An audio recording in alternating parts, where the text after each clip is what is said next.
Mesdames et messieurs, bonsoir, amis et d'Interligne, bonsoir. Nous recevons encore une fois ce soir monsieur Didier Moumengi, figure bien connue de la scène politique, mais de plus en plus aujourd'hui, depuis plus de 20 ans maintenant, sur la scène littéraire.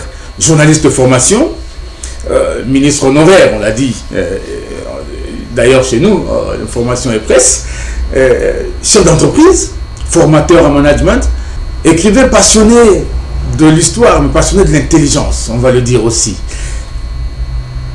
20 ans d'écriture, on a dit, et ce qui lui a valu d'ailleurs d'être médaillé d'or et d'argent au prix du mérite national des arts, sciences et des lettres. Il est auteur, entre autres, d'une grande bibliographie de 1995 à ce jour. Il a écrit Esprit de rupture en 1995, plaidoyer pour une nouvelle éthique politique. 97, Désir de vérité, c'est un entretien avec Maître Nimi. 2001, L'avenir à bras le corps, prospective pour le développement de la République démocratique du Congo. 2005, Panda Farnana, premier universitaire congolais. 2006, Sortir de la pauvreté, la révolution du bon sens au Congo.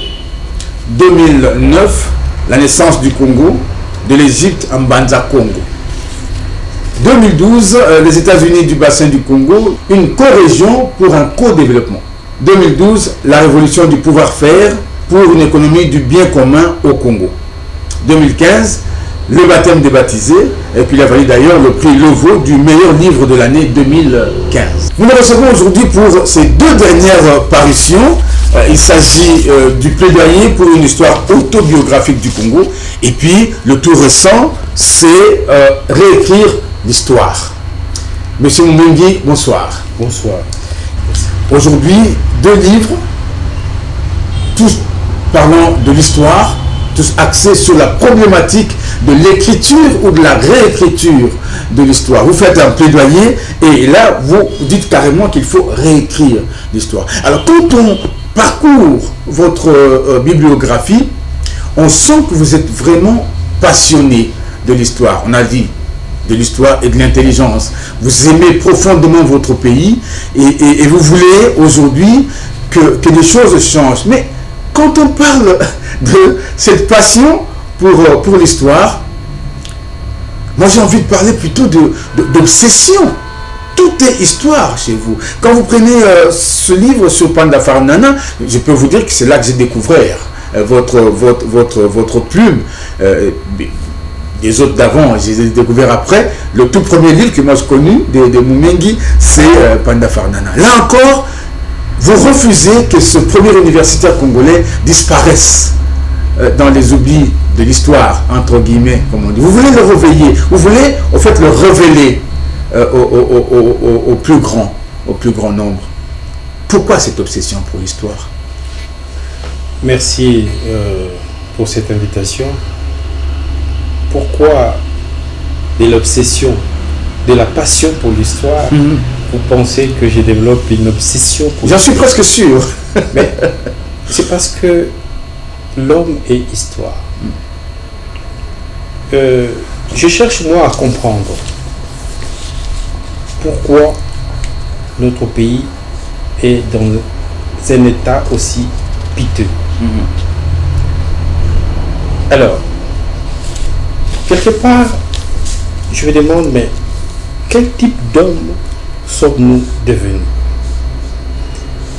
Et cette question ne peut que me renvoyer dans l'histoire pour comprendre la totalité de l'homme que nous sommes. Alors je me rappelle par exemple la cosmogonie bantou, qui dit Muntu. Muntu. Dans Muntu, il y a moi et mon âme. Parce que Muntu, ça veut dire l'âme, la tête.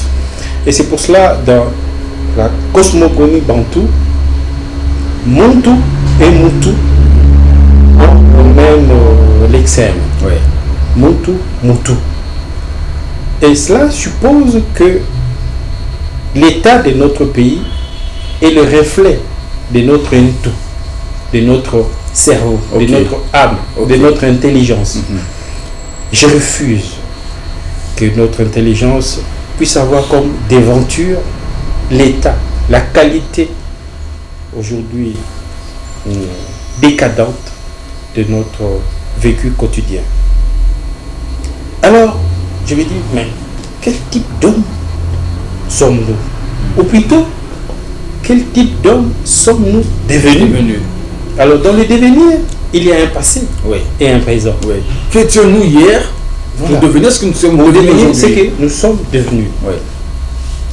Alors, si nous quittons la cosmogonie bantoue, nous allons chez les Grecs, de Socrate à Diogène, tous les grands philosophes grecs étaient d'accord pour dire que le but de la philosophie est d'enseigner aux hommes à devenir humains. Donc, la forme physique de l'homme ne suffit pas. Oui. Voilà pourquoi dans notre cosmogonie, on dit Muntu. L'essentiel Ouais. dans l'être humain, c'est son âme. Oui. Et le corps est l'accessoire. Alors, au XVIIe siècle, Descartes dit homme, devenez humain. C'est votre premier devoir. Oui. Est-ce que cet appel n'est pas valable pour nous? Parce que je refuse d'accepter que l'état de notre pays soit les reflets de notre intelligence collective. Alors, en allant encore plus loin, un contemporain, Jean-Paul Sartre, en parlant de l'existentialisme, lui pense que l'homme est en perpétuel processus d'hominisation. D'où les concepts de progrès social. Mais si je vous interromps un peu, si d'après lui, l'hominisation est permanente, Oui. on va dire, c'est que nous risquons de ne pas atteindre l'humanité. Justement, l'humanité est un processus permanent d'hominisation. Selon Jean-Paul Sartre. Sartre, oui. Alors, cela veut dire, en termes simples, on devient chaque jour humain chaque fois que nous posons des actes érudits dans le sens de l'amélioration de notre vécu quotidien, Ok. dans le sens de la rénovation de nos réalités sociales et économiques. Ouais. Et c'est un travail permanent. L'homme est contraint de produire de l'intelligence stratégique pour changer sa condition d'existence. Et c'est pour ça qu'il y a ces trois temps-là, le passé, le présent, l'avenir. Et l'avenir. Alors le passé, c'est dans le passé que se trouvent les composantes fondamentales de ce que nous vivons dans le présent. Et la qualité de l'intelligence du présent purifie le chemin du futur. Alors, qu'est-ce qui s'est passé? Autant Jean-Paul Sartre parle du processus permanent d'hominisation, il faut comprendre par la défaillance de notre humanité, par asymétrie, qu'il y a eu déshumanisation Oui, à un certain moment. à un certain moment de notre humanité. Et là, vous parlez de la colonisation. D'abord la traite La négrière, traite négrière. et la Ensuite, colonisation. vous le dites d'ailleurs, j'ai bien aimé cette phrase en page 8 du plaidoyer. Vous dites au paragraphe 1, en tout état de cause, l'histoire nous a détruits. Mais c'est dans cette même histoire qu'il nous faut aller chercher les moyens de nous reconstruire. Oui, Il y a eu une rupture à un certain moment oui, de notre vie. l'histoire nous a réellement détruits. Ouais. Et c'est un processus qui a commencé Comment ça depuis s'est passé? longtemps. Oui. Alors ça se passe, je prends comme jalon historique la controverse de Valladolid. Alors Valladolid était la capitale de l'Espagne au 15e et 16e siècle. Oui. L'empereur d'Espagne, Charles Quint, invite le prêtre Chiapas, qui était le prêtre des Indiens, évêque du Mexique, et son chapelain qui s'appelait Sepulveda.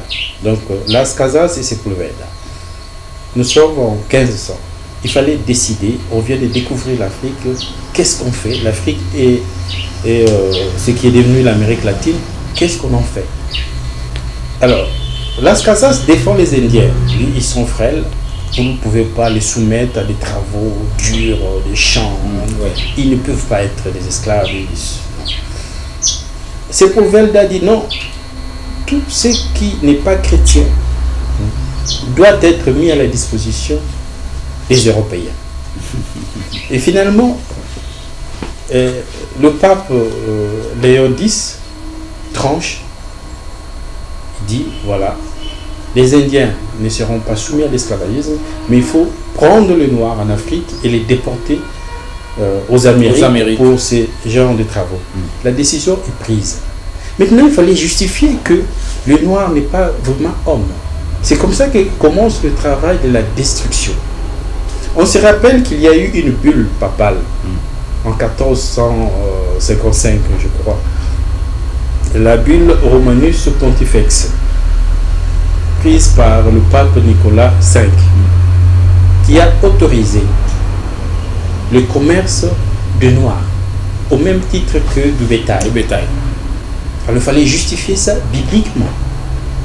On est allé dans Genèse 19, versets 25 au 27, pour dire que les enfants de Noé, Sem, Japheth et Cham,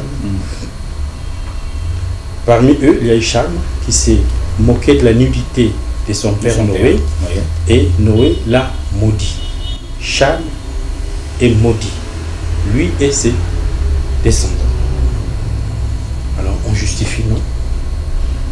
Ces gens ne sont pas vraiment hommes. D'ailleurs, ils sont maudits par la Bible. Jusque-là, ça va. Oui.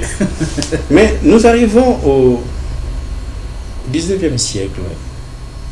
C'est les rationalismes triomphants. On invente, Adler invente l'avion. En 1790, on invente l'automobile, donc le moteur à explosion. Puis le Nobel invente la dynamique, et ainsi de suite. L'homme se découvre intelligent, européen, et nie la révélation biblique. Et non. L'homme doit être perçu et vécu comme un être doué de raison. Son esprit ne peut pas être soumis à la révélation biblique. Les papes ont peur parce que le rationalisme triomphant risque d'éclabousser l'Église. Convoque le premier concile de Vatican. Et dans ces conciles, la particularité de ces conciles, c'est les 68 missionnaires qui ont demandé solennellement, comme une supplique au pape, d'enlever de la Bible la malédiction des Cham, en disant que non, nos populations noires que nous découvrons doivent être libérées de cette malédiction. L'Église romaine, l'Église catholique romaine, n'a pas pu répondre. Mais ce travail de destruction... Mais c'était pas facile non plus pour l'Église. Oui, mais parce qu'entre-temps, le concile a été interrompu par l'invasion de Rome. Mais ce travail a continué.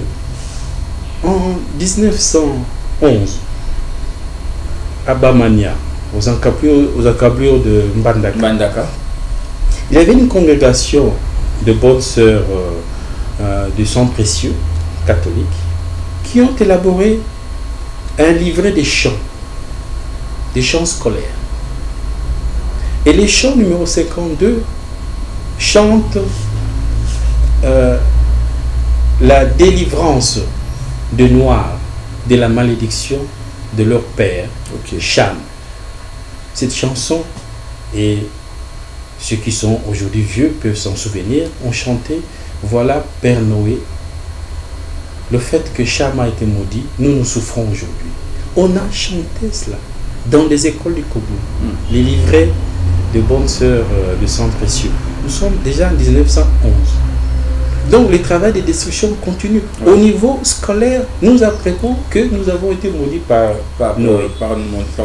Et encore, lorsque le pape Jean-Paul II visite la RDC en 1980, une délégation de notables laïcs congolais, cette délégation va voir le pape pour supplier le pape qu'il enlève de la Bible cette malédiction qui nous pourchasse. Or, la réalité est tout autre. Les Noirs n'ont jamais été maudits. Parce que si vous prenez la même Bible, le même chapitre, nous sommes toujours dans Genèse. Vous descendez un peu plus bas. On était dans le chapitre 9, descendez chapitre 13. Dieu lui-même dit, Abraham va s'établir à Canaan. Toi et ta descendance, je vous ai choisi comme possession permanente, perpétuelle, le pays du Canaan. Mais nous ne sommes pas Canaan, les Noirs. Ouais. Bibliquement, nous sommes ici des couches. Les couches, ce sont les petits-enfants de Noé, ici certes des Cham, mais les couches, c'est la lignée de la Nubie. Okay. Nubie est notre terre génésiaque. Ouais. La Nubie. C'est pour ça que dans certaines de nos ethnies, il y a les Bakoussou. Hein, il faut référence aux couches. Ouais. Notre premier père biblique. Et il y a les Ankouchou, il y a des Nkoshi, il y a énormément. Voilà, Sankoussou aussi. Les Sankoussou, par exemple, tout a un lien avec notre père génésiaque qui est Couche. Ça, c'est la Nubie. Il y a les Misraïm, petit-fils d'Aaron. Là, c'est les Noirs de Kemet, de l'Égypte. Canaan renvoie aux Hébreux. Ouais. Ouais. Mais pour des nécessités de soutenir la thèse du commerce des Noirs, la malédiction des Cham a été transférée chez les Noirs. Il n'en est nullement question. Ouais.